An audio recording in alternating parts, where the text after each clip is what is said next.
સ્વાધ્યાયમાં 11.32 નો જે પ્રશ્ન છે બરાબર એ આપણો આલ્કીન સંયોજનોમાંથી જે આલ્કોહોલ બને છે એના ઉપર ડિપેન્ડેબલ આખો પ્રશ્ન છે એટલે એમાં આપણે આલ્કીન શોધવાનો છે આપણને નિપજ આપેલી છે બરાબર છે એટલે માર્કોનિકોફના નિયમનો જે આપણે ઉપયોગ કરીએ એસિડ ઉદ્દીપકની હાજરીમાં જળ વિભાજનની જે પ્રક્રિયા કરીએ બરાબર એ ટાઈપનો પ્રશ્ન છે એટલે અહીંયા આપણે નિપજ આપેલી છે તમારે પ્રક્રિયા શોધવાનું થાય તો એમાં પહેલું જ ફર્સ્ટ 11.32 બરાબર એની અંદર પહેલું એટલે આપણને જે નિપજ આપેલી છે એ છે તમારી પાસે 1 મિથાઇલ સાયક્લોહેક્ઝેનોલ બરાબર હવે એની અંદર આપણે કયો આલ્કીન લઈએ કે જેથી કરીને આપણે માર્કોનિકોફના નિયમનો ઉપયોગ કરીએ તો આપણને નિપજ મળે બરાબર છે તો એની અંદર આપણી પાસે બે પોસિબિલિટી છે નંબર 1 એક તમારી પાસે આ રીતે મિથિલિન સાયક્લોહેક્ઝેન અથવા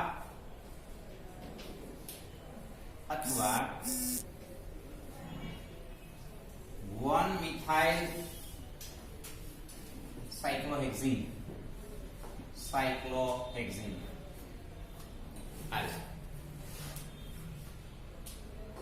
બરાબર છે આ બંનેનું બરાબર છે તમે H+ ઉદ્દીપકની હાજરીમાં H2O વડે પ્રક્રિયા કરો એટલે કે માર્કોનિકોફના નિયમનો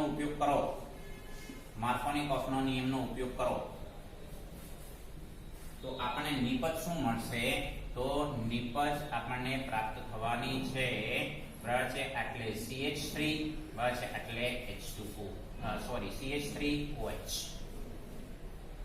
કેવી રીતે એ સમજીએ એટલે 1 મિથાઇલ સાયક્લોહેક્ઝેનોલ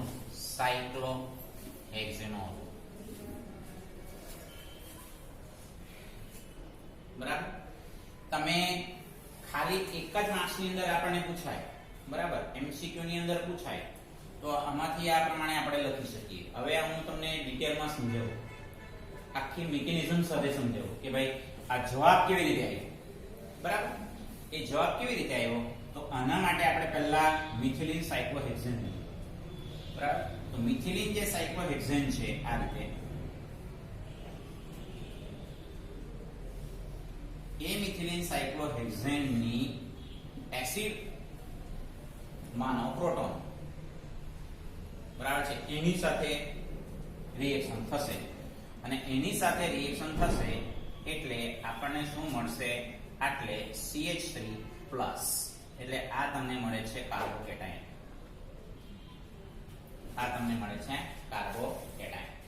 આપણને નિપજ કેવી રીતે મળી એની સ્પષ્ટતા બરાબર આ તમને કાર્બોકેટાયન મળે પછી આપણે રિએક્શન કરવાની છે પાણીના અણુ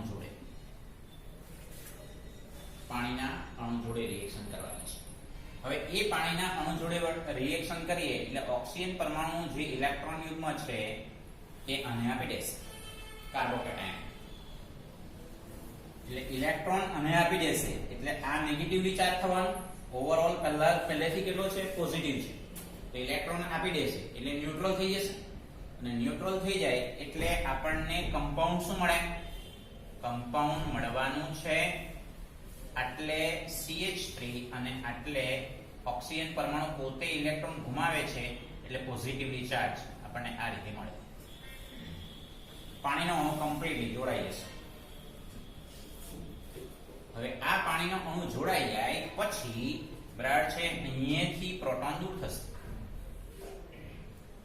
દૂર થશે અને પ્રોટોન દૂર થાય એટલે આપણી પાસે -H+ આ રીતે પ્રોટોન દૂર થશે એટલે 1 મિથાઇલ સાયક્લોહેક્ઝેનોલ પ્રાપ્ત થતું જોવા મળે 1 મિથાઇલ સાયક્લોહેક્ઝેનોલ આપણને પ્રાપ્ત થાય એક આખું મિકેનિઝમ ક્રિયાવિધિ જે આપણે આલ્કીન સંયોજનોની બનાવટમાં આલ્કોહોલ બને છે તો એનું મિકેનિઝમ જે શીખેલા છે એવું જ મિકેનિઝમ આપણે અહીંયા મેન્શન કરેલું છે અહીં કમ્પ્લીટલી માર્કોની-કોફના નિયમનો ઉપયોગ થાય. કેવી રીતે ખબર પડે?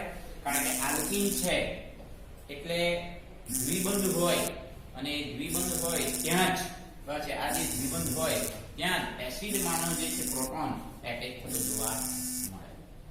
કારણ કે આ પ્રોટોન બસ આ પાઈ બોન્ડ બ્રેક થાય, બરાબર, આ પાઈ બોન્ડ બ્રેક થાય અને પ્રોટોન જોડાય એટલે અહીંયા તમને કાર્બોકેટાયન પ્રાપ્ત થતું જોવા મળે. હાઇડ્રોજન C2 ની સાથે જોડાઈ ગયો H અને પ્રોટોન અહીંયા પાઈ બોન્ડ બ્રેક થઈ ગયો, બરાબર. એટલે આ તમારી પાસે, કારણ કે આ કાર્બન પરમાણુનો પાઈ બોન્ડ બ્રેક થાય છે એટલે પાઈ બોન્ડ બ્રેક થાય એટલે ઇલેક્ટ્રોન ગુમાવે એટલે અહીં તો પોઝિટિવલી ચાર્જ જ આપણને મળવાનો છે, બરાબર છે.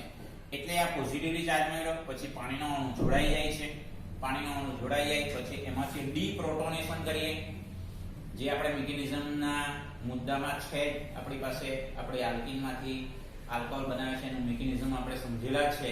તો એમાં ડીપ્રોટોનેશન થાય, વિપ્રોટોનીકરણ એવું કહીએ તો એ પ્રોટોન દૂર થાય એટલે 1 મિથાઇલ સાયક્લોહેક્ઝેનોન આપણને નિપજ પ્રાપ્ત થતી જોવા મળે. તો જો 2 માર્ક્સમાં પૂછાય તો આપણે આવું મિકેનિઝમ લખવાની જરૂરિયાત ઊભી થશે. આપણે રેફરન્સ બુકમાં બી છે યાર, બરાબર, અને પીડીએફ ફાઇલમાં બી આપણે મોકલાવીશું એટલે કઈ એ હમણાં લખવાની જરૂરિયાત નથી. ખ્યાલ આવે છે, બરાબર. તો આ પહેલું થયું. આવા 4 છે એટલે હવે નંબર 2 બધામાં એક સરખી મેથડ છે. શું છે? આ જ રિએક્શન લેવાની છે.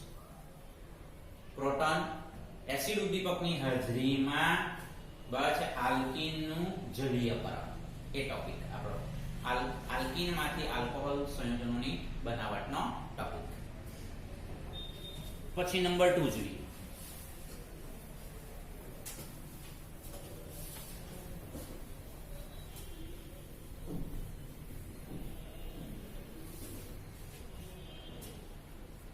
હવે નંબર 2, તો પહેલા તો નંબર 2 જે છે આપણી પાસે સમજો, નંબર 2 બસ એ પહેલા તમારે ગણવું પડશે કે ભાઈ આ નિપજ છે શું, બરાબર. આ નિપજ આપણને આ 1 2 3 બરાબર છે OH, બરાબર, આ રીતે આપણને આપી દીધેલું છે. તો ખરેખર આપણી પાસે અહીંયાથી નિપજ શું બનવી જોઈએ, બરાબર છે. તો આ આપણી પાસે નિપજની કેલ્ક્યુલેશન કરીએ, તમે આ બાજુથી ગણો કે આ બાજુથી ગણો, આ તમારું CH3 થઈ ગયું 1 2 3 4, આ CH3 CH2 CH3 એટલે અહીંયાથી હું લખી દઉં જો CH3 CH2 CH2 પછી કાર્બન, આ CH3 આ લીટી પાડેલી છે, આ તમારું OH, આ CH2 ફરી પાછું CH2 ફરી પાછું CH, આ તમારી નિપજ. આ બોન્ડ લાઇન સ્ટ્રક્ચર આવેલું છે. બોન્ડ લાઇન સ્ટ્રક્ચરમાંથી આપણે સિમ્પલ સ્ટ્રક્ચરમાં ફેરવીએ એટલે આપણી નિપજ શું મળી? તમે આ બાજુથી નંબરિંગ આપો કે આ બાજુથી નંબરિંગ આપો સેમ જ છે. તો 1 2 3 4 5 6 7 તો નિપજ છે શું? નિપજ છે આપણી પાસે 4 મિથાઇલ હેપ્ટેન 4, બરાબર. આ આપણી નિપજ છે. હવે આપણે કયો આલ્કીન હશે?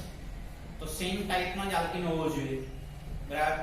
એ આલ્કીન હશે આ ટાઈપનો. જો હવે આનું મેઇન જે પ્રક્રિયા થશે તો આની અહીંયાથી સ્ટાર્ટિંગ કરીશું આપણે. જો CH3 single bond CH2 single bond CH double bond carbon, બરાબર છે. એટલે લખીશું methyl single bond CH2 single bond CH2 single bond CH.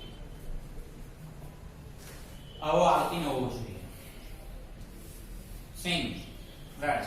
એટલે જો 1 2 3 4 5 6 7, બરાબર. એટલે આ તમારી પાસે શું થઈ ગયું? 4 મિથાઇલ શું થયું? 4 મિથાઇલ હેપ 3 ઇન 4 મિથાઇલ હેપ 3 ઇન. હવે આપણે H+, બરાબર છે, H2O, માર્કોની-કોફનો નિયમ, માર્કોની-કોફનો નિયમ. દરેક વખતે મિકેનિઝમ લખવાની જરૂરિયાત નથી. હવે H+ અને H2O, તો આમાંથી તમારો કેન્દ્ર અનુરાગી પ્રક્રિયા કયો થવાનો? OH. બરાબર. તો એ OH ક્યાં જોડાશે? દ્વિબંધ ધરાવતો કાર્બન કે જ્યાં ઓછા હાઇડ્રોજન હશે. તો દ્વિબંધ ધરાવતા કાર્બન કેટલા છે? 2. ત્રીજો, ચોથો. બરાબર. તો ક્યાં OH જોડાશે? કયા નંબરના કાર્બન ઉપર OH જોડાશે? માર્કોની-કોફના નિયમ પ્રમાણે ઓછા હાઇડ્રોજન ધરાવતા કાર્બન ઉપર OH જોડાવાનો. તો ઓછા હાઇડ્રોજન વાળો કયો કાર્બન છે? ચોથો. બરાબર.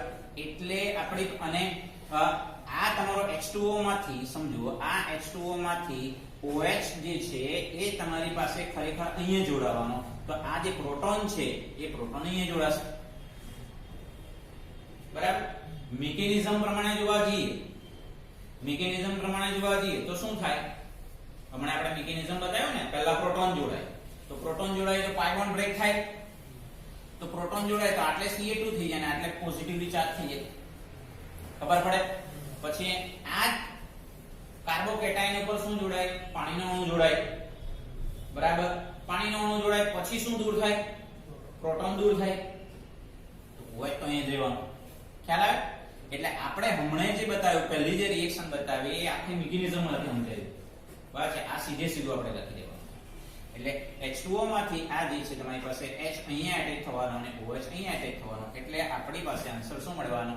CH3 CH2. બરાબર. આ ફરી પાછું CH2, આ CH2 થઈ ગયું. હવે આ તમારું સિંગલ બોન્ડ એટલે OH સિંગલ બોન્ડ CH3. બરાબર છે? આ તમારું CH2, આ CH2 CH2.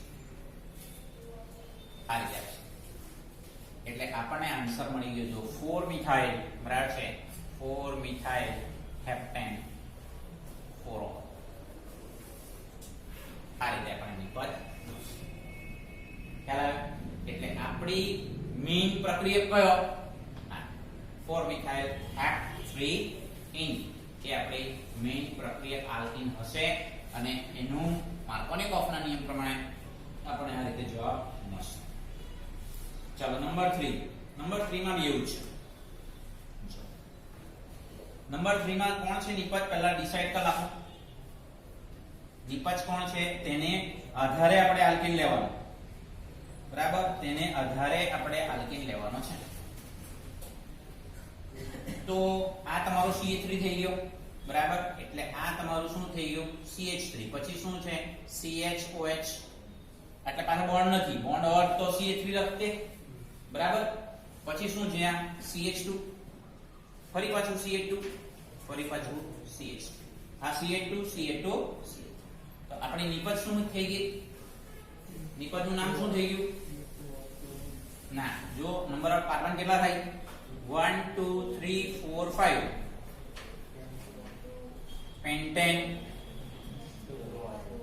પેન્ટેન ટુ સમજાય? પેન્ટેન ટુ ઓલ મળ્યું. તો હવે આપણે આ આન્સર લાવવાનો છે. તો આપણે અહીંયા શું કરવું પડશે? જ્યાં OH હોય, જો આમાં બી આપણે એવું જોયું, જો જ્યાં OH હોય એ કાર્બન અને એની બાજુના કાર્બન ઉપર ડબલ બોન્ડ હોવો જોઈએ. એવું થઈ ગયું ને? જો આ જો આ જુઓ, આ કયા નંબરનો કાર્બન છે? આ 1 2 3 4. જોઈ લો. ત્રીજા અને ચોથા નંબરના કાર્બન ઉપર ડબલ બોન્ડ હતો. તો અહીંયા ક્યાં OH છે? બીજા નંબરના કાર્બન ઉપર OH છે. તો આપણો આલ્કીન કયા ટાઈપનો છે? પહેલા ને બીજા કાર્બન વચ્ચે દ્વિબંધ હશે. એ આપણો આલ્કીન. સમજાય છે? તો શું લખાશે? તો લખાશે CH2 ડબલ બોન્ડ CH. એવું થઈ જાય? CH2 double bond CH, single bond CH2, single bond CH2, single bond CH3. એટલે આપણને મળશે પેન્ટ1E. બરાબર. અને તમે હવે અહીંયા લખશો H+ H2O અને અહીંયા લખીશું માર્કોની-કોફનો નિયમ. માર્કોની-કોફનો નિયમ.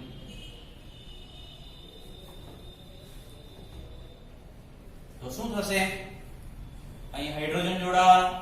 એટલે શું જોડાવાનો? OH. નિપજ કઈ મળી ગઈ આપણને? પેન્ટેન ટુ માર્કોની-કોફનો નિયમ જ એપ્લાય થયો. ક્યાં હાઇડ્રોજન ઓછા છે, બીજા નંબરના કાર્બન ઉપર હાઇડ્રોજન ઓછા છે તો ત્યાં OH જોડાવાનો, અને હાઇડ્રોજન ક્યાં જોડાવાનો, એના બાજુના કાર્બન ઉપર પાઈ બોન્ડ બ્રેક થઈ જવાનો. અહીંયા બી એવું જ હતું, જો સેમ એવું છે, ખબર પડે છે. એટલે એક સરખી પેટર્નના બધા પ્રશ્નો છે, એક સરખી પેટર્ન. આના પછીનો બી પ્રશ્ન બી છે એવો જ છે, ખબર પડે છે, એવા સમજાય છે, બરાબર. એટલે આ એક આપણી પાસે ત્રીજું પ્રક્રિયક એટલે એ પેન્ટ 1 ઇન છે, આપણે એવું ધ્યાન રાખીશું. ચાલો પછીનું તમને જરા બોન્ડ લાઈન સ્ટ્રક્ચર આપેલું હોય ને એટલે આપણે જરા કન્ફ્યુઝ થઈ ગਏ, ભાઈ આ બોન્ડ લાઈન સ્ટ્રક્ચર શું કહેવા માંગે. એક્ચ્યુઅલી છે સેલ્યુલોઝ, પણ એ બોન્ડ લાઈન સ્ટ્રક્ચરને તમારે પહેલા સિમ્પલ સ્ટ્રક્ચરમાં ફેરવી દેવાનું, બરાબર. સિમ્પલ સ્ટ્રક્ચરમાં ફેરવો ને એટલે તમને એક્ઝેક્ટ આઈડિયા આવે કે કયા પ્રકારનો આલ્કીન હોવો જોઈએ, બરાબર.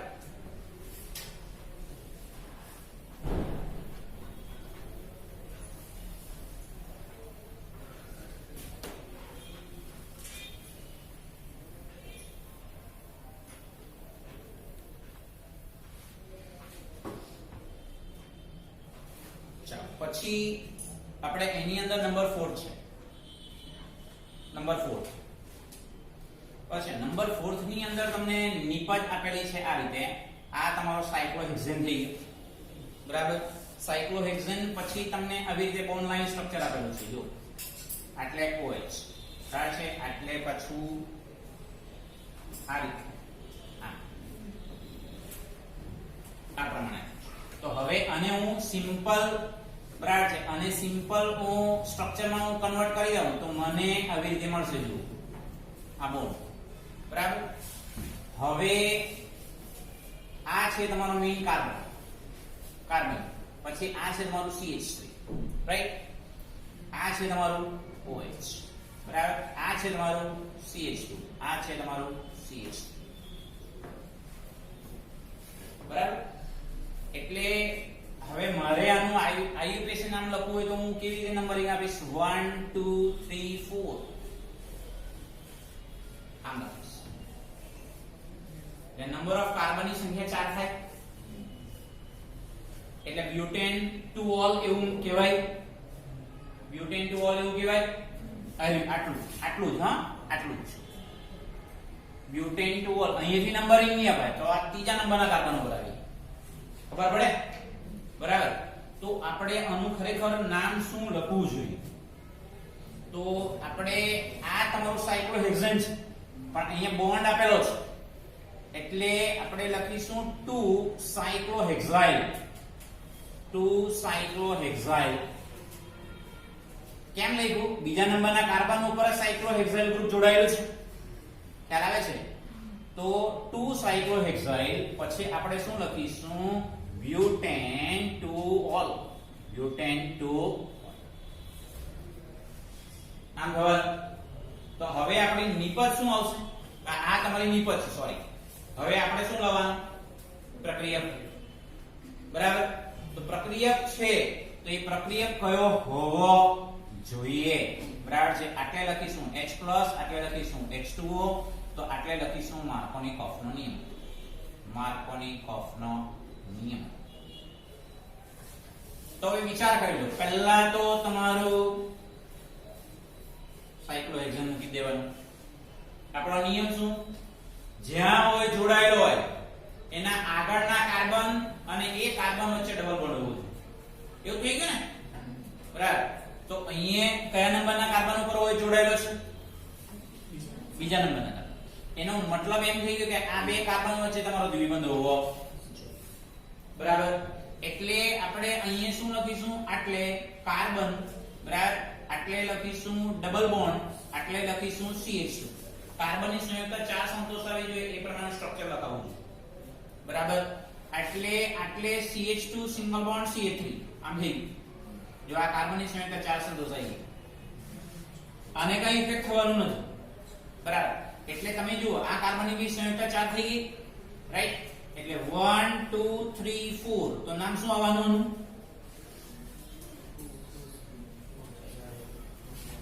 આ પહેલા 2 સાયક્લોહેક્સાઇલ એટલું આવવાનું છે, 2 સાયક્લોહેક્સાઇલ. પછી 2 સાયક્લોહેક્સાઇલ અને પછી લખીશું બ્યુટુઇન. બ્યુટુઇન. હવે માર્કોની ઓફનો નિયમ એપ્લાય થઈ કેવી રીતે ખબર પડે? અહીંયા આ કાર્બન દ્વિબંધ ધરાવતા કાર્બન આ બેઝ એટલે બે હાઇડ્રોજન છે એટલે એક બી નથી એટલે OH ક્યાં જોડાવાનો?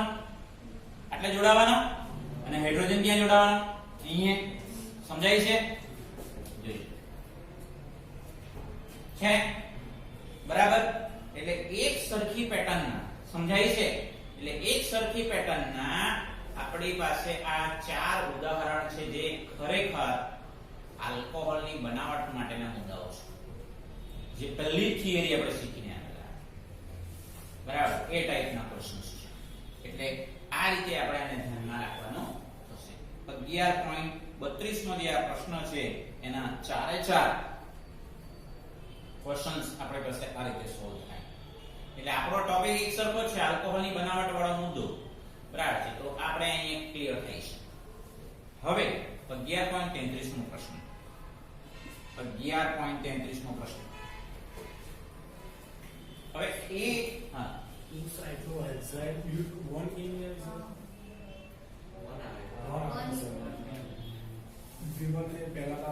હા બ્યુટવાનિન રાઈટ બ્યુટવાનિન બરાબર 2 સાયક્લોહેક્સાઇલ બ્યુટવાનિન આ રીતે આવશે બરાબર. તો હવે 11.33 નો પ્રશ્ન બરાબર. હવે એની અંદર છે શું? જો તમને કમ્પાઉન્ડ આપી દીધેલો છે નિપજ બી આપી દીધી બરાબર. જ્યારે 3 મિથાઇલ બ્યુટેન ડુઓલ એટલે આ તમને આખું જ આપી દીધેલું છે CH3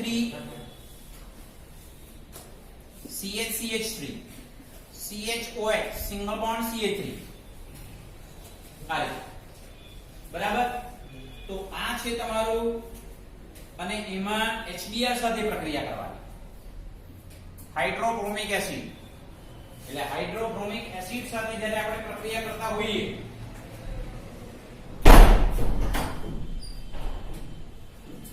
હાઇડ્રોબ્રોમિક એસિડ સાથે પ્રક્રિયા કરતા હોઈએ એટલે આપણે જનરલી કાં તો માર્કોનિક ઓફ કાં તો પ્રતિમાર્કોનિક ઓફના નિયમનો ઉપયોગ કરતા હોઈએ. પણ પ્રતિમાર્કોનિક ઓફના નિયમનો ક્યારે ઉપયોગ થાય? જો પેરોક્સાઇડ આપેલું હોય તો. પણ આપણે અહીંયા જરા અલગ રીતે જવાનું છે રિએક્શનને બરાબર. એટલે HBr પછી આપણે નિપજ આ આપી દીધેલી છે જો બ્રોમિન એટલે લખેલું છે CH3 એટલે છે CH2 CH3 એટલે આ આપણી નિપજ થશે સોરી પ્રક્રિયા થશે આ રીતે કે 3 મિથાઇલ એમ છે 3 મિથાઇલ બ્યુટેન ટુઓલ અને આ તમારું શું થશે 1 2 3 4 એટલે 2 બ્રોમો 2 મિથાઇલ બ્યુટેન આ રીતે આવશે 2 બ્રોમો 2 મિથાઇલ બ્યુટેન આ રીતે આવશે બરાબર. તો આપણે આની સાથે રિએક્શન કરવાનું કેવી રીતે પોસિબલ બનશે? તો આપણે પહેલા આ લઈ લઈએ બરાબર. આ લઈ લઈએ એટલે આ જે હાઇડ્રોબ્રોમિક એસિડ છે એ હાઇડ્રોબ્રોમિક એસિડ નું આપણે આયનીકરણ કરીએ તો બે આયનો છૂટા પડે કયું H+ ને Br- H+ ને Br-. તો એમાંનું જે છે એ પહેલા આપણે H+ સાથે રિએક્શન કરીએ H+ પ્રોટોન. હવે આ જે પ્રોટોન છે એ ખરેખર એ પ્રોટોન ને આ ઓક્સિજન પરમાણુ પોતાનો એક ઇલેક્ટ્રોન યુગ્મ આપી દે એનો મતલબ શું થશે કે આ પ્રોટોન ને બચે એટલે આ કમ્પ્લીટલી આપણી પાસે કમ્પાઉન્ડ આવું બનશે CH3 CH CH3 બરાબર અને એટલે CH એટલે લખીશું ઓક્સિજન પ્લસ બચે એક ઇલેક્ટ્રોન યુગ્મ તો રહેવાનું છે એટલે H સિંગલ બોન્ડ CH એટલે આ પ્રોટોન ઓક્સિજન સાથે જોડાઈ જશે. આ પોઝિટિવ ચાર્જ કેમ લખ્યું? ઓક્સિજન પરમાણુ પોતે ઇલેક્ટ્રોન ગુમાવે છે ને બરાબર છે એટલે આ ઇલેક્ટ્રોન યુગ્મ પ્રોટોનને આપી દે એટલે બંધ તો બનવાનો જ છે સમજાય છે. હવે અહીંયાથી આપણે પાણીનો અણુ દૂર થાય. સમજો આટલેથી આ આખો પાણીનો અણુ કમ્પ્લીટલી દૂર થાય એટલે આ બોન્ડ બ્રેક થઈ જાય. પાણીનો અણુ દૂર થાય એટલે આપણને CH3 બરાબર અને આપણને અહીંયા મળશે CH+ સિંગલ બોન્ડ CH3 એટલે આપણે આને આ રીતે લખીશું. આખો પાણીનો અણુ કમ્પ્લીટલી અહીંયાથી દૂર થઈ ગયો. ડિહાઇડ્રેશન પાણીનો અણુ દૂર થઈ ગયો એટલે આખો બોન્ડ બ્રેક થઈ જશે એટલે કાર્બન પરમાણુ પોતે ઇલેક્ટ્રોન આખો બોન્ડ એક બોન્ડ એટલે બંધ એક બંધના બે ઇલેક્ટ્રોન તો એ તમે કમ્પ્લીટલી દૂર થાય એટલે કાર્બન ઇલેક્ટ્રોન યુગ્મ ગુમાવે એટલે પોઝિટિવલી ચાર્જ બની જાય. તો આ તમારો કયો કાર્બોકેટાયન કહેવાય? કાર્બોકેટાયન કયો કહેવાય? આ તમારો દ્વિતીયક કાર્બોકેટાયન કહેવાય કારણ કે બે કાર્બન સાથે જોડાયેલો છે એટલે આપણે અહીંયા લખીશું દ્વિતીયક કાર્બોકેટાયન. દ્વિતીયક કાર્બોકેટાયન જે ઓછો સ્થાયી છે કોની કમ્પેરિઝનમાં? તૃતીય કાર્બોકેટાયન. 11 માં શીખીને આવેલા કાર્બોકેટાયનની સ્થાયીતા. તૃતીય કાર્બોકેટાયનની સ્થાયીતા સૌથી વધારે દ્વિતીયકની એના કરતા ઓછી અને સૌથી ઓછી પ્રાથમિક કાર્બોકેટાયન. બરાબર. હવે આપણે આ હાઇડ્રાઇડ આ જે હાઇડ્રાઇડ છે એ હાઇડ્રાઇડ નું આપણે અહીંયા શિફ્ટિંગ કરીએ. હાઇડ્રાઇડનું શિફ્ટિંગ કરીએ એટલે લખીએ હાઇડ્રાઇડ એટલે H- હાઇડ્રાઇડનું સ્થાનાંતર અથવા 1 to હાઇડ્રાઇડ શિફ્ટિંગ એમ કરો તો વિચારે તો શું થશે? આખું આ હાઇડ્રોજન અહીંયા એટેચ થશે અને આ બોન્ડ બ્રેક થવાનો એટલે આપણને મળવાનું CH3 carbon positively charge single bond CH3 એટલે CH2 સિંગલ બોન્ડ CH3 એટલે આપણને આ મળવાનું તૃતીયક કાર્બોકેટાયન.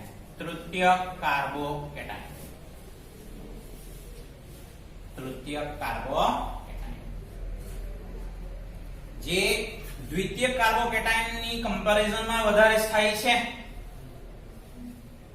દ્વિતીયક કાર્બોકેટાયનની કમ્પેરિઝનમાં સૌથી વધારે સ્થાયી છે. સમજાય છે? હવે શું થશે? તો હવે ખરેખર બરાબર છે આપણે આ જે તૃતીય કાર્બોકેટાયન વાળું કમ્પાઉન્ડ મળ્યું તો એની બ્રોમાઇડ આયન સાથે રિએક્શન કરીશું કારણ કે આખી રિએક્શન તો HBr સાથે થાય તો આપણે માત્ર પહેલા શું લીધું? પ્રોટોન. Br- તો રહી ગયો જે કેન્દ્ર અનુરાગી પ્રક્રિયક છે અને એ કેન્દ્ર અનુરાગી પ્રક્રિયક બ્રોમીન કાર્બોકેટાયન ઉપર હુમલો કરે ધેટ મીન્સ જોડાય એક ઇલેક્ટ્રોન યુગ્મ આપી દે. એક ઇલેક્ટ્રોન યુગ્મ બ્રોમીન પરમાણુ પોતાનો એક ઇલેક્ટ્રોન યુગ્મ આ કાર્બોકેટાયન ને આપી દે તો શું બનશે? બોન્ડ બનશે. ખ્યાલ આવે? અને બોન્ડ બને તો કમ્પાઉન્ડ કયું મળવાનું? કમ્પાઉન્ડ કયું બનવાનું? 2-bromo 2-methyl. સમજાય? મોસ્ટ ઇમ્પોર્ટન્ટ છે આ, ધ્યાનમાં રાખજો. આટલું જ 3 માર્ક્સમાં પૂછાય આપણને. તમને હિન્ટ બી આપેલી છે બરાબર. સ્વાધ્યાયમાં તમે જુઓ આ પ્રક્રિયા માટેની ક્રિયાવિધિ લખો એટલે આખો મિકેનિઝમ થઈ. નીચે લખ્યું જુઓ તબક્કા 2 માં બનેલો દ્વિતીય કાર્બોકેટાયન ત્રીજા કાર્બન પરમાણુ પરથી સ્થાનાંતર પામેલા હાઇડ્રાઇડ આયન દ્વારા વધુ સ્થાયી તૃતીય કાર્બોકેટાયનમાં પુનર્વિન્યાસ પામે છે. પુનર્વિન્યાસ એટલે રીએરેન્જમેન્ટ થાય. આ રીએરેન્જમેન્ટ થઈ ગયું. જો દ્વિતીય કાર્બોકેટાયન માંથી રીએરેન્જમેન્ટ થયું તૃતીય કાર્બોકેટાયન. બરાબર. અને એ જે તૃતીય કાર્બોકેટાયન છે એ તૃતીય કાર્બોકેટાયન ઉપર બ્રોમાઇડ આયન જે કેન્દ્ર અનુરાગી પ્રક્રિયક છે તે શું કરે છે? શિફ્ટિંગ થાય છે. બરાબર છે. એટલે હુમલો કરે છે. હુમલો કરે એટલે એક્ચ્યુઅલી ખરેખર બ્રોમીન આની સાથે જોડાઈ જાય એટલે આપણને આ કમ્પાઉન્ડ પ્રાપ્ત થવા મળે. મોસ્ટ ઇમ્પોર્ટન્ટ છે ક્રિયાવિધિ. જો આટલું જ ક્રિયાવિધિ 3 માર્ક્સ આપણને બેઠું. પ્રક્રિયક બી આપી દીધો, નિપજ પણ આપી દીધો. બરાબર. તો એ ધ્યાનમાં રાખવાનું. ખ્યાલ આવે છે? તો આ એક જે મુદ્દો છે આપણે આ પ્રમાણે આપણે આલ્કોહોલની બનાવટ માટેની જે 4 મેથડ જોઈ તેમાંની પહેલી મેથડ ઉપર આધારિત લગભગ આપણે આ બધા પ્રશ્નોના જવાબ સ્વાધ્યાયમાં ક્લિયર થતા જોવા બરાબર. હવે આપણે આજના લેક્ચરમાં હવે પછી ફિનોલની બનાવટને શીખવાના છે. ટેક્સ્ટ બુકની અંદર ફિનોલની બનાવટને આપણે ધ્યાનમાં રાખીશું. બરાબર. આટલો ખ્યાલ આવી ગયો કમ્પ્લીટલી? બરાબર.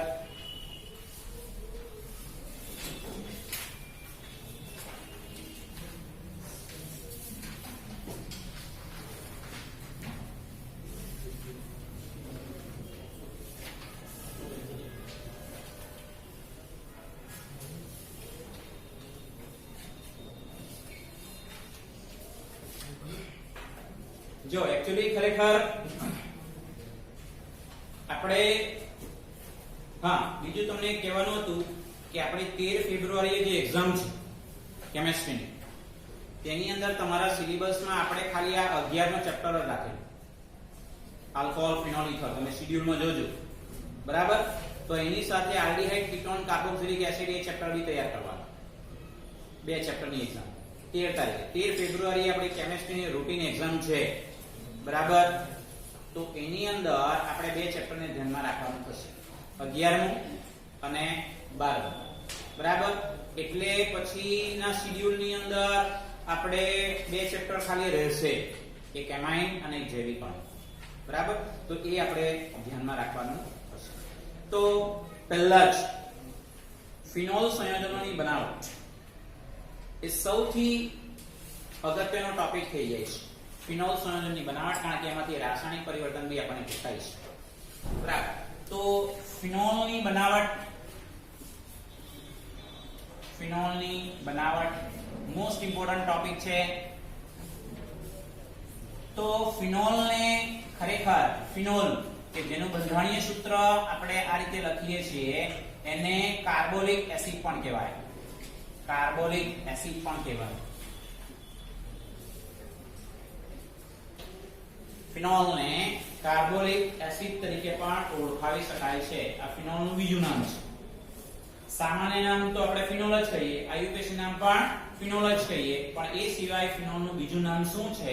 કાર્બોલિક એસિડ છે. આપણે એવું ધ્યાનમાં રાખીશું. શરૂઆતમાં ફિનોલ કોલ્ટારમાંથી બનાવવામાં આવતો. એટલે કોલ્ટાર શામાંથી મળે? આપણે 10મા ધોરણમાં પેલું પેટ્રોલિયમનું વિભાગીય નિસ્યંદન શીખીને આવેલા. બરાબર. તો એ કોલ્ટારમાંથી આ ફિનોલ મેળવવામાં આવતો. પરંતુ હવે હાલના તબક્કાની અંદર ઘણી બધી ઉદ્યોગોની અંદર મેથડ શરૂ થઈ ગઈ છે. બરાબર છે. તો એ ઔદ્યોગિક મેથડ દ્વારા આપણે ફિનોલ કેવી રીતે બને એના માટેની 2 ખાસ પદ્ધતિ છે. અને 2 ખાસ પદ્ધતિમાંથી પહેલી મેથડ છે જે આપણે એકચ્યુઅલી ખરેખર હેલો આલ્કેનમાં શીખીને જ આવેલા છે, ડાવ પદ્ધતિ. એને આપણે શીખવાના છે. બરાબર છે. તો ફર્સ્ટ બરાબર છે મેથડ છે આપણે ડાવ પદ્ધતિ.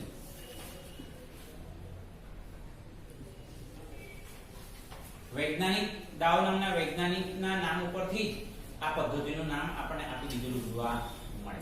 બરાબર છે. તો ડાવ પદ્ધતિ છે શું? બરાબર છે. તો એની અંદર ખરેખર જોવા જઈએ તો ક્લોરોબેન્ઝીન, અને આપણે કહીશું ક્લોરોબેન્ઝીન. હવે આ જે ક્લોરોબેન્ઝીન છે એ ક્લોરોબેન્ઝીનની ખરેખર 623 કેલ્વિન ટેમ્પરેચર, 312 દબાણ, બરાબર 623 કેલ્વિન. આ ખાસ કરીને ટેમ્પરેચર બરાબર તમારે ધ્યાનમાં રાખવું પડશે. બરાબર છે. 623 કેલ્વિન ટેમ્પરેચર અને 312 દબાણે અથવા 300 વાતાવરણ દબાણે, આપણે અહીંયા એટમોસ્ફિયર લખેલું છે એટલે વાતાવરણ દબાણે NaOH સાથે પ્રક્રિયા કરી. NaOH સાથે પ્રક્રિયા કરી.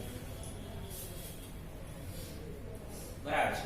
NaOH સાથે આપણે પ્રક્રિયા કરીએ એટલે આપણને ક્લોરોબેન્ઝીન માંથી આપણને ખાસ કરીને સોડિયમ ફિનોક્સાઇડ પ્રાપ્ત થતું જોવા મળે. સોડિયમ ફિનોક્સાઇડ મળે. એટલે અહીંયાથી HCl ના પાર્ટ સ્વરૂપે અહીંયાથી આ કમ્પ્લીટલી દૂર થઈ ગયું. ક્લોરોબેન્ઝીન ની 623 કેલ્વિન ટેમ્પરેચરે 300 વાતાવરણ દબાણે NaOH સાથે આપણે પ્રક્રિયા કરીએ એટલે આપણને શું મળશે? સોડિયમ ફિનોક્સાઇડ મળે. Sodium phenoxide. અથવા તો તમે એમ કહો કે ફિનોલનો સોડિયમ ક્ષાર. ફિનોલનો સોડિયમ ક્ષાર એમ કહો તો વિચાર. ફિનોલ એ પોતે એસિડ છે. ફિનોલ એ પોતે એસિડ છે હાઇડ્રોક્સિલ ગ્રુપ હોવા છતાં. આના પછી આપણે ભૌતિક ગુણધર્મ પછી તરત જ શીખવાના છે. ફિનોલ પોતે એસિડ છે, એમાં OH હોવા છતાં, જનરલી તો OH હોય તો આપણે શું કહીએ એને? બેઝ કહીએ. બરાબર છે? દાખલા તરીકે ભાઈ NaOH હોય તો આપણે શું કહીએ? આપણે એને બેઝ જ કહેવાય ને. NaOH છે, KOH છે, બરાબર, સોડિયમ હાઇડ્રોક્સાઇડ, પોટેશિયમ હાઇડ્રોક્સાઇડ, તો આપણે એને જનરલી બેઝ કહીએ છીએ. પણ ફિનોલમાં હાઇડ્રોક્સિલ ગ્રુપ હોવા છતાં પણ એસિડ તરીકે વર્તે છે. એના બધા કારણ આપણે હવે પછીના ટોપિકમાં શીખવાના છે. તો આ જે સોડિયમ ફિનોક્સાઇડ મળે, એ સોડિયમ ફિનોક્સાઇડ નું બરાબર છે એસિડ ની હાજરીમાં છે, એટલે કે એસિડ ની હાજરીમાં આપણે જ્યારે જળ વિભાજન કરીશું, જળ વિભાજનની પ્રક્રિયા, તો ખરેખર છે અહીંયા આપણને શું મળશે? ફિનોલ પ્રાપ્ત થતું જોવા મળે. આ ફિનોલ આપણને મળે છે. આ ફિનોલ આપણને આ રીતે પ્રાપ્ત થતું જોવા મળે છે. આપણે ધ્યાનમાં રાખી શકાય. આટલું જ આપણે આપેલું છે, ધ્યાનમાં રાખો. આ આપણને આટલી, એટલે આપણને અહીંયાથી રાસાયણિક પરિવર્તન એવું પૂછે, ક્લોરોબેન્ઝીન માંથી ફિનોલ, ક્લોરોબેન્ઝીન માંથી ફિનોલ, મોસ્ટ ઇમ્પોર્ટન્ટ રાસાયણિક પરિવર્તન. બરાબર? તો હકીકતમાં થાય છે શું? હકીકતમાં શું થાય છે? તો હકીકતની અંદર ખરેખર જોવા જઈએ ને તો આપણે આ બુકમાં નથી આપેલું, પણ આપણે વધારાની વિગતના સ્વરૂપે આપણે ધ્યાનમાં રાખવાનું છે.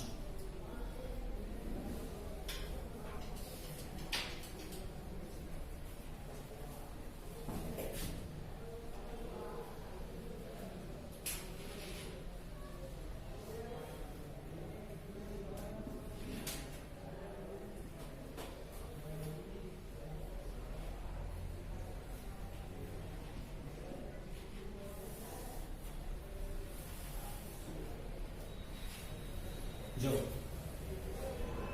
આ રિએક્શન આપણને બુકમાં નથી આપેલી. બરાબર? એક્ચ્યુઅલી થાય છે શું કે જ્યારે આપણે ક્લોરોબેન્ઝીન માંથી સોડિયમ ફિનોક્સાઇડ મળતો હોય ત્યારે એ ક્લોરોબેન્ઝીન માંથી સોડિયમ ફિનોક્સાઇડ મળતો હોય તો એ સોડિયમ ફિનોક્સાઇડ ખરેખર ક્લોરોબેન્ઝીન સાથે પ્રક્રિયા કરે. ક્લોરોબેન્ઝીન સાથે પ્રક્રિયા કરે અને આપણને શું બનાવે? ડાયફિનાઇલ ઈથર બનાવે. આડ પેદાશ તરીકે, ઉપ પેદાશ તરીકે ડાયફિનાઇલ ઈથર બનાવે. એટલે ડાયફિનાઇલ ઈથર બને એટલે થાય શું? તો ડાયફિનાઇલ ઈથર બને એટલે ફિનોલનું ઔદ્યોગિક ઉત્પાદન ઘટી જાય. ફિનોલનો જે જથ્થો મળવો જોઈએ આપણને તે મળતો નથી. બરાબર છે? એટલે પ્યોર ફોર્મમાં આપણે, પ્યોર ફોર્મની અંદર આપણે આ ફિનોલ અહીંયાથી પ્રાપ્ત થતો નથી. તો આ મુશ્કેલી નિવારવા માટે કે ભાઈ આ ડાયફિનાઇલ ઈથર ન મળે અને આપણને ફિનોલનું ઔદ્યોગિક ઉત્પાદન વધારવું હોય તો શું કરવું જોઈએ? તો આપણે ડાયફિનાઇલ ઈથર ક્લોરોબેન્ઝીન સાથે શરૂઆતથી જ ઉમેરી દેવું જોઈએ. શરૂઆતથી જ ઉમેરી દઈએ તો આપણને ફાઇનલી લસેટરના સિદ્ધાંત પ્રમાણે રિએક્શન પ્રતિગામી દિશામાં થાય. આમ પ્રતિગામી દિશા, આ પુરોગામી ને આ પ્રતિગામી દિશામાં રિએક્શન થાય. અને પ્રતિગામી દિશામાં રિએક્શન થાય તો ફિનોલનું ઉત્પાદન વધી જતું જોવા મળે. કારણ કે ડાયફિનાઇલ ઈથર મળે જ નહીં. શરૂઆતથી જો આપણે એડ કરી દઈએ તો, શરૂઆતથી આપણે એડ કરી દઈએ તો આ મુદ્દો આપણે બુકમાં નથી આપેલો, ધ્યાનમાં રાખો. એટલે MCQ માં આપણને પૂછે કે ડાવ પદ્ધતિમાં ફિનોલનું ઔદ્યોગિક ઉત્પાદન વધારવું હોય તો શું કરવું જોઈએ? ડાવ પદ્ધતિમાં ફિનોલનું ઔદ્યોગિક ઉત્પાદન વધારવું હોય તો શરૂઆતથી ક્લોરોબેન્ઝીન, બરાબર છે, ના પ્રક્રિયા મિશ્રણમાં શરૂઆતથી ડાયફિનાઇલ ઈથર ઉમેરી દેવો જોઈએ. જો ન ઉમેરે તો શું થાય? ન ઉમેરે તો ફિનોલની સાથે આડ પેદાશ તરીકે અથવા તો ઉપ પેદાશ તરીકે ડાયફિનાઇલ ઈથર મળે, જે ફિનોલનું ઔદ્યોગિક ઉત્પાદન ઘટાડી દેતું જોવા મળે. આપણે એવું ધ્યાન રાખીશું. સમજાય છે આખો પોઈન્ટ? બરાબર? તો આ બુકમાં નથી આપેલું, પણ આપણે આ ધ્યાનમાં રાખવાનું થશે. બરાબર? આપણે PDF ફાઇલની અંદર તો આપણે મેન્શન કરીશું વર્ણન સાથે. બરાબર? એટલે એનો કોઈ પ્રશ્ન નથી. તમને ડાયરેક્ટ ટેક્સ્ટ બુકમાં રિએક્શન જ આપેલી છે, પણ આ એક મુદ્દો. એટલે આ પદ્ધતિ મોંઘી પડે. કેમ મોંઘી પડે? કારણ કે ક્લોરોબેન્ઝીન સાથે ડાયફિનાઇલ ઇથર બી આપણે એડ કરવું પડે. કારણ કે આપણે ઉદ્યોગોની અંદર વધારે બેનિફિટ મેળવવો હોય તો કાચો માલ કેવો હોવો જોઈએ, સસ્તો હોવો જોઈએ, એવું થાય ને. તો ક્લોરોબેન્ઝીનની સાથે આપણે ડાયફિનાઇલ ઇથર બી ઉમેરવું પડે. એટલે આ પદ્ધતિથી, ડાવ પદ્ધતિથી ખરેખર આપણને ફિનોલનું જે ઔદ્યોગિક ઉત્પાદન થાય એ મોંઘું પડે. બરાબર? તો આ પદ્ધતિને જનરલી ઉદ્યોગોની અંદર ફેવરેબલ નથી. એટલે લોકો જે ફિનોલનું ઉદ્યોગ ઉત્પાદન કરે છે, જે કંપની, તે આને પ્રિફર કરતી નથી, પસંદગી નહીં આપે. કારણ કે કાચા માલનું પ્રમાણ વધી જાય, ક્લોરોબેન્ઝીનની સાથે ડાયફિનાઇલ ઇથર પણ ઉમેરવો પડે, એટલે આને પસંદ કરતા નથી. તો એને બદલે ક્યુમિન પદ્ધતિનો ઉપયોગ કરે છે. ક્યુમિન પદ્ધતિ બરાબર છે, જે હવે પછી આપણે સમજવાના છે. ઓછા ખર્ચે ઊંચી શુદ્ધતાવાળો ફિનોલ મેળવવો હોય, ઓછા ખર્ચે ઊંચી શુદ્ધતાવાળો ફિનોલ મેળવવો હોય તો ક્યુમિન પદ્ધતિનો આપણે ઉપયોગ કરવો પડે. તો એ પદ્ધતિ બસ જનરલી ઉદ્યોગોની અંદર ફેવરેબલ છે, આપણે એવું ધ્યાનમાં રાખી શકાય. તો એને આપણે હવે સમજીએ. આટલું ખબર પડી? બરાબર છે, ડાવ પદ્ધતિ વાળું. બરાબર. હવે આપણે ક્યુમિન પદ્ધતિ વિશે શીખીએ.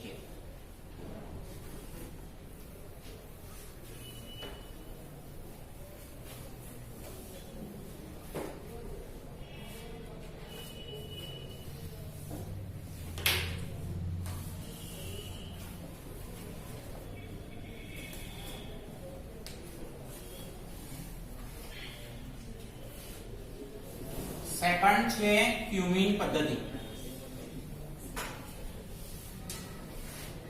જો હવે પહેલો જે મુદ્દો છે એ આપણને બુકમાં નથી આપેલું, પણ આપણે ધ્યાનમાં એટલા માટે રાખીશું કારણ કે આપણને પહેલો જ પ્રશ્ન થાય કે ભાઈ ક્યુમિન આવ્યું ક્યાંથી. બરાબર? તો આ એક કન્સર્ન રહેશે. એટલે બેન્ઝીનની ખરેખર પ્રોપીન સાથે પ્રક્રિયા કરવામાં આવે, H3PO4 ઉદ્દીપકની હાજરીમાં 523 કેલ્વિન ટેમ્પરેચરે. બરાબર છે. આ ખાસ આપણે આ બુકની અંદર આપણે મેન્શન નથી કર્યું, આપણે ચોથી મેથડ ઉપર જઈએ છીએ, બુકના લેવલ ઉપર ચોથી. બરાબર? પણ આપણા મારા માટે સેકન્ડ, શાના માટે? તેના માટેની આપણે વાત કરીએ. તો કે ભાઈ આ બેન્ઝીનની આ તમારી પાસે પ્રોપીન સાથે H3PO4 ઉદ્દીપકની હાજરીમાં, H3PO4 એટલે કોણ? Phosphoric acid. ફોસ્ફરસના ઓક્સાઇડ જોઈ ગયેલા ને આપણે P બ્લોક ની અંદર 15મા સમૂહની અંદર. બરાબર? તેમાંનો આવ્યો. તો અહીંયા આપણને શું મળે? તો આપણને અહીંયા ખરેખર બસ છે આપણને મળશે આઇસોપ્રોપાઇલ બેન્ઝીન. આઇસોપ્રોપાઇલ બેન્ઝીન જેને ક્યુમિન કહેવાય. બરાબર છે? એટલે ક્યુમિન પણ કહેવાય, પ્રચલિત નામ તમે એમ કહો કે આઇસોપ્રોપાઇલ, કારણ કે આઇસોપ્રોપાઇલ ગ્રુપ થઈ ગયો તો આઇસોપ્રોપાઇલ બેન્ઝીન. પણ આઈયુપીએસી નામ શું થશે? આઈયુપીએસી નામ થશે 1 2 3 2 ફિનાઇલ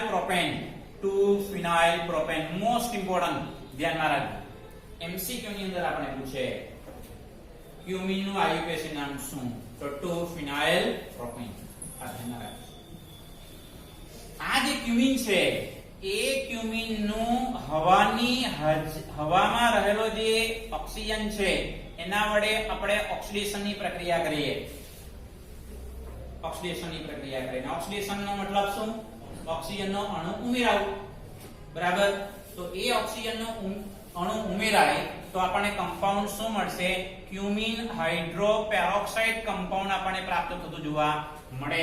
આપણે એવું ધ્યાનમાં રાખીશું. બરાબર છે? એટલે CH3, એટલે પણ CH3, એટલે ઓક્સિજન H, એટલે O2 અણુ આવી ગયું, જોઈ લો. અને આપણે કહીશું ક્યુમિન હાઇડ્રોપેરોક્સાઇડ. ઓક્સિજન નો અણુ ઉમેરાઈ ગયો. જો સેમ અણુ છે એટલે ઓક્સિજન નો અણુ ઉમેરી દો. તમે એમ જ લખો તો બી ચાલે. એટલે ઓક્સિજન, એટલે બોન્ડ ઓક્સિજન ફરી પાછો બોન્ડ H થઈ ગયું બરાબર હાઇડ્રોપેરોક્સાઇડ પેરોક્સાઇડ કેમ કીધો પેરોક્સી બંધ એટલે O સિંગલ બોન્ડ O એ તો ખબર છે ને આપણને બરાબર તો એ તમારું ક્યુમિન હાઇડ્રોપેરોક્સાઇડ મળે અને પછી બરાબર છે ખાસ કરીને એનું ફરી પાછું જળ વિભાજન આપણે કરીએ છીએ જો એસિડ ઉદ્દીપકની હાજરીમાં ફરી પાછું આપણે જળ વિભાજનની પ્રક્રિયા કરીએ અને જળ વિભાજનની પ્રક્રિયા કરીએ એટલે તમે બરાબર ધ્યાનપૂર્વક જુઓ આટલો અણુ આપણને છૂટો પડી જાય આટલો અણુ છૂટો પડી જાય એનો મતલબ કે આપણને મળે છે ફિનોલ આ તમને મળે છે ફિનોલ અને સાથે સાથે CH3CO CH3 જેને આપણે એસીટોન કહેવાય એસીટોન પ્રોપેનોન બરાબર એસીટોન પ્રોપેનોન ડાઇમિથાઇલ કીટોન પેલા ગ્રીકના ટોપિકમાં જોઈએ ને ગઈકાલે બરાબર છે એ કમ્પાઉન્ડ મળે એટલે અહીંયા આપણે એવું લખી શકીએ આ પદ્ધતિથી ઓછા ખર્ચે વધુ શુદ્ધતા વાળો ફિનોલ બનાવી શકાય છે અહીંયા પણ ઉપપેદાશ તરીકે એસીટોન મળે છે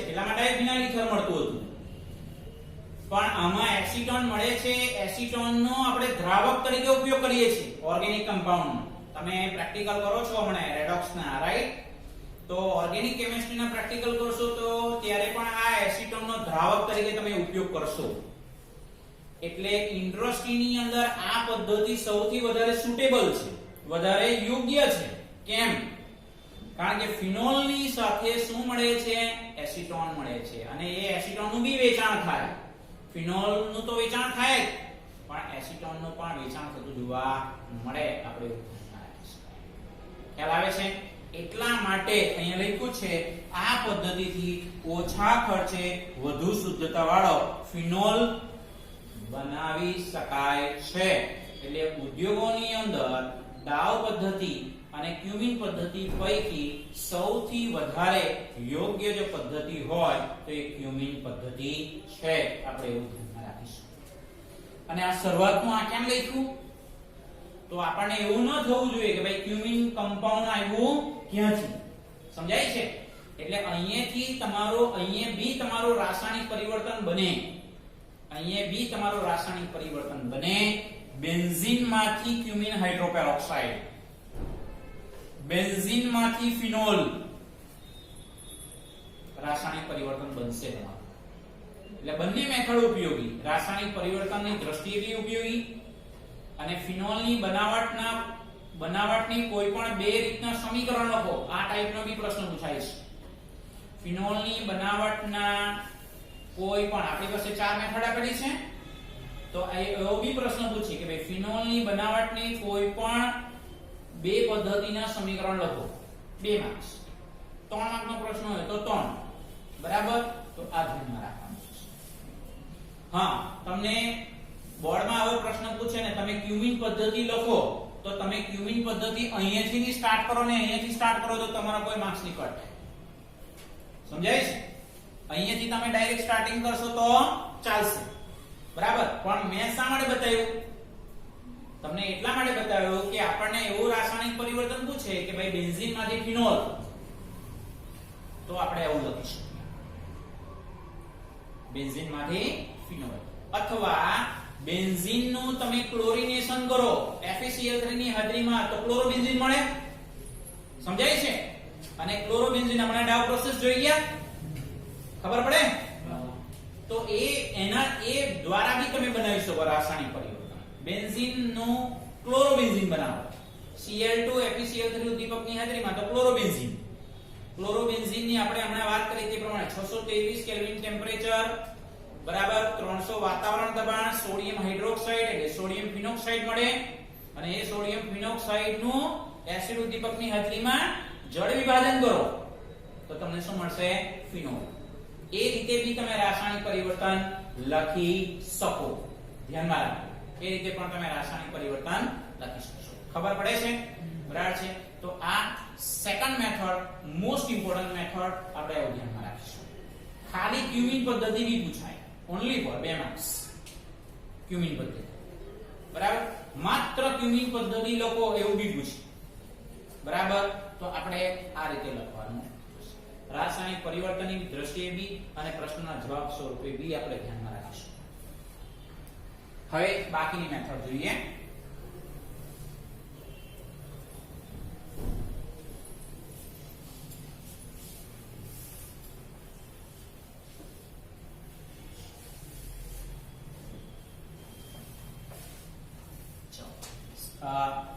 ત્રીજી મેથડ છે આપણું ખરેખર બેન્ઝીન સલ્ફોનિક એસિડ માંથી.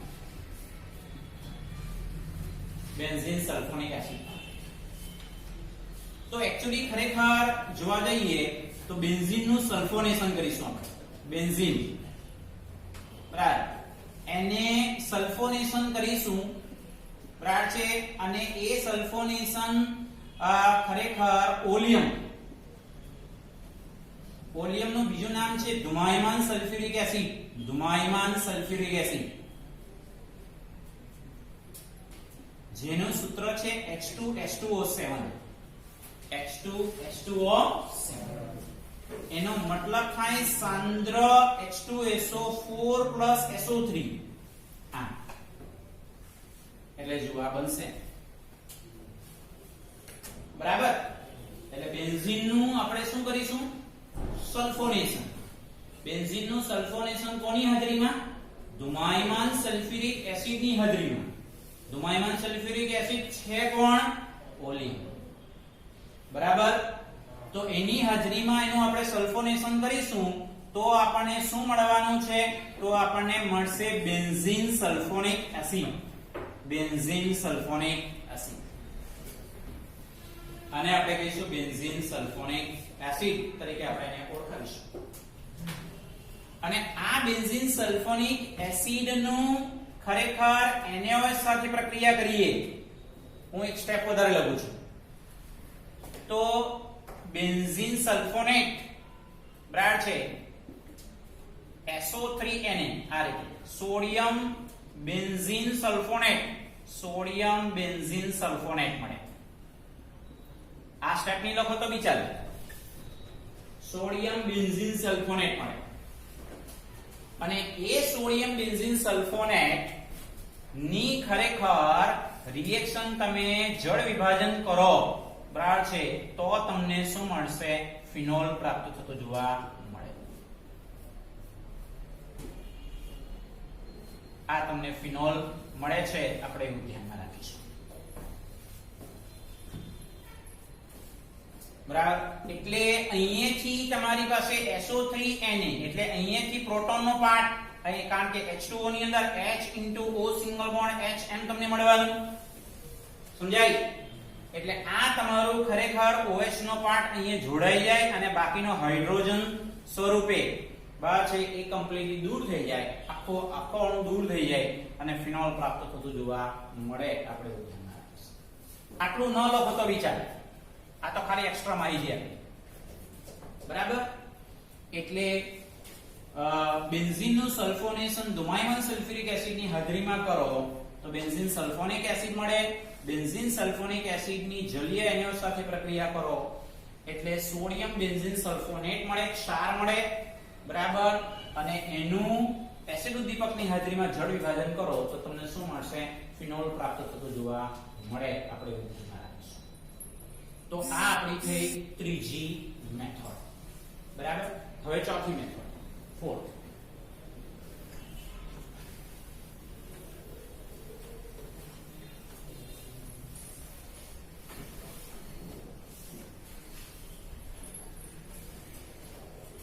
ચોથી મેથડ છે આપણી પાસે ખરેખર એનિલીન નું ડાયએઝોટાઇઝેશન. એનિલીન નું ડાયએઝોટાઇઝેશન જે તમે એમાઇન સંયોજનમાં શીખવાના છો, બરાબર. એટલે આપણી પાસે ખરેખર તમે જુઓ તો આને આપણે એનિલીન કહીશું. એનિલીન, એનો IUPAC નામ બેન્ઝીનેમાઇન. IUPAC નામ બેન્ઝીનેમાઇન. બરાબર. હવે એની ડાયએઝોટાઇઝેશનની પ્રક્રિયા એનો મતલબ શું કે NaNO2 twice Cl. બરાબર છે. ડાયએઝોટાઇઝેશનની પ્રક્રિયાનો મતલબ શું થશે કે એનિલિન નું ટેમ્પરેચર 0 થી 5 અંશ સેલ્સિયસ રાખવાનું. બરાબર. 273 થી 278 કેલ્વિન ટેમ્પરેચર. હા, એક ટેસ્ટ ટ્યુબમાં તમારે શું લેવાનું? આ ટેસ્ટ તમારે લેબોરેટરીમાં કરવાની છે અને એક્ઝામમાં બી પૂછાય છે. એનિલિન લિક્વિડ માછલી જેવી વાસ ધરાવે. બરાબર. તો એ તમારે એક ટેસ્ટ ટ્યુબમાં એનિલિન લેવાનું, એક બરફ ભરેલા નાના બીકરમાં મૂકવાનું, પછી થર્મોમીટર થી ચેક કરવાનું, કારણ કે ઓરડાનું ટેમ્પરેચર તો 25 ની આજુબાજુ હોય.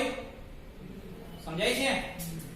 તો એનિલિન ને એક ટેસ્ટ ટ્યુબમાં લેવાનું, એ ટેસ્ટ ટ્યુબને સામા મૂકવાનું? બરફ ભરેલા બીકરની અંદર મૂકવાનું. એટલે પછી થોડી વાર પછી 5-10 મિનિટ પછી એનું ટેમ્પરેચર કેટલું થાય? 0 થી 5 થર્મોમીટર વડે ચેક કરવાનું. બરાબર? એ ખબર પડે. પછી બીજી ટેસ્ટ ટ્યુબ ની અંદર NaNO2 Cl લેવાનું. બરાબર. અને એને બી પેલા બરફ ભરેલા બીકર ની અંદર મૂકવાનું. એનું બી ટેમ્પરેચર કેટલું થવું જોઈએ? 0 થી 5. બરાબર. એનું બી 0 થી 5 થાય પછી તમારે NaNO2 Cl વાળું જે છે તે એનિલિન ની અંદર નાખી દેવું.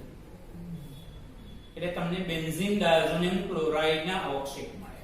બેન્ઝીન ડાયઝોનિયમ ક્લોરાઇડ ના અવક્ષેપ મળે. આ તમારું બેન્ઝીન ડાયઝોનિયમ ક્લોરાઇડ અને બેન્ઝીન ડાયઝોનિયમ ક્લોરાઇડ કહીશું, એના આપણને અવક્ષેપ મળે. એ બેન્ઝીન ડાયઝોનિયમ ક્લોરાઇડ ના અવક્ષેપની અંદર આપણે પાણી નાખવાનું ને ગરમ કરવાનું, તો આપણને ફિનોલ પ્રાપ્ત થતું જોવા મળે. આપણે ધ્યાનમાં રાખીશું. તો આપણે એને H2O અને પછી આપણે એને ગરમ કરવાનું, એટલે નાઇટ્રોજન નો અણુ દૂર થઈ જશે. Cl પણ આપણી પાસે કમ્પ્લીટલી દૂર થઈને તો જોવા મળે.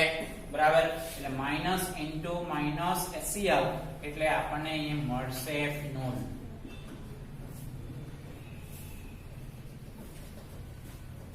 આ રીતે આપણને પ્રાપ્ત થતું જોવા મળે. આપણે એવું ખ્યાલ આવે છે? આખો ટોપિક સમજાય છે? બરાબર છે. એટલે આ બી તમારો એક રાસાયણિક પરિવર્તન થઈ ગયું.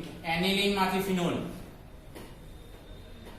એનિલિન માંથી ફિનોલ. એનિલિન ન કે તો તમને એવું બી કે એમિનો બેન્ઝીન સામાન્ય નામ.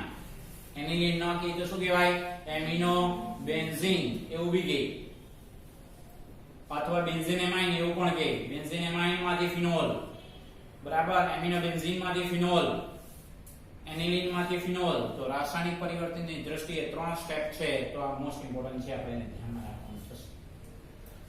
બરાબર. યાદ હોય તો આટલી રિએક્શન આપણે કમ્પ્લીટલી એમાં જોઈ ગયા. સામા? હેલો આલ્કેન માં જોઈએ. સેન્ડ-મેયર રિએક્શન, સેન્ડ-મેયર પ્રક્રિયામાં જોઈ ગયા. યાદ હોય તો આ બેન્ઝીન ડાયઝોનિયમ ક્લોરાઇડ બને, પછી એની ક્યુપ્રોસ ક્લોરાઇડ સાથે પ્રક્રિયા કરતા હતા. CuCl HCl એટલે ક્લોરોબેન્ઝીન બનતું હતું. બીજી સેન્ડ-મેયર પ્રક્રિયા CuBr HBr એની સાથે રિએક્શન કરતા હતા, બ્રોમોબેન્ઝીન મળતું હતું. અને એ એટલી બે સેન્ડ-મેયર પ્રક્રિયા થઈ ગઈ પછી આની Ki સાથે પ્રક્રિયા કરેલી તો આયોડોબેન્ઝીન બનતું. એટલે અહીં સુધીની રિએક્શન આપણા માટે કમ્પ્લીટલી પરિચયમાં છે આપણે. બરાબર. તો આખી પ્રોસેસ છે એને શું કહીશું આપણે? એનિલિન માંથી બેન્ઝીન ડાયઝોનિયમ ક્લોરાઇડ બને. એ આખી પ્રોસેસ શું છે? ડાયએઝોટાઇઝેશનની પ્રક્રિયા તરીકે ઓળખાવી શકાય. અને એ તમે 13મા ચેપ્ટરની અંદર એમાઇન સંયોજનની અંદર બહુ ડિટેલમાં શીખશું. બરાબર. આ ધ્યાનમાં રાખવાનું છે. ટેમ્પરેચર આટલું મેન્ટેન થવું જોઈએ. બરાબર. આટલું ટેમ્પરેચર મેન્ટેન ન થાય તો અનસ્ટેબલ કમ્પાઉન્ડ થાય, અસ્થાયી થઈ જાય. બરાબર છે. એટલે બહુ કાળજીપૂર્વક આ રિએક્શન કરવી પડે. બરાબર. એ ધ્યાનમાં રાખવું પડશે. તો આ જે મુદ્દાઓ છે એને આપણે આ રીતે આપણે એને ધ્યાનમાં રાખીશું. તો હવે પછીના નેક્સ્ટ લેક્ચરની અંદર આપણે ભૌતિક ગુણધર્મો વિશે શીખીશું. આજે ન શીખીએ કારણ કે ભૌતિક ગુણધર્મો વાળો જે મુદ્દો છે ને એ ખરેખર આપણા સિલેબસમાં નથી, પણ તે છતાં બી આપણે એને શીખીશું ખરા. બરાબર? તો એ આપણે ધ્યાનમાં રાખીશું. એટલે નેક્સ્ટ લેક્ચરની અંદર આલ્કોહોલ અને ફિનોલના ભૌતિક ગુણધર્મો વિશે આપણે શીખીશું. બરાબર? અહીં સીધું બરાબર ધ્યાનમાં રાખજો. એટલે સ્વાધ્યાયમાં તમારા પ્રશ્નનો જવાબ થઈ જાય. જો સ્વાધ્યાયમાં તમે જુઓ બે પ્રશ્નના જવાબ તમને સીધા મળી જાય પેજ નંબર 352 પર. પેજ નંબર 352 ઉપર તમને ક્યુમીન 11.9 પ્રશ્ન જુઓ. 11.9 ક્યુમીન માંથી ફિનોલ બનાવવાની પ્રક્રિયાનું સમીકરણ સમજાવો. મળ્યું? ક્લોરોબેન્ઝીન માંથી ફિનોલ બનાવવાની પ્રક્રિયા રાસાયણિક પ્રક્રિયા લખો. જો 11.10 છે ને, તો આ ફિનોલ માંથી આવી જાય છે. ફિનોલની બનાવટના ટોપિક માંથી તમારી પાસે આવી જતું જોવા મળે. આપણે ધ્યાન રાખીશું. બરાબર?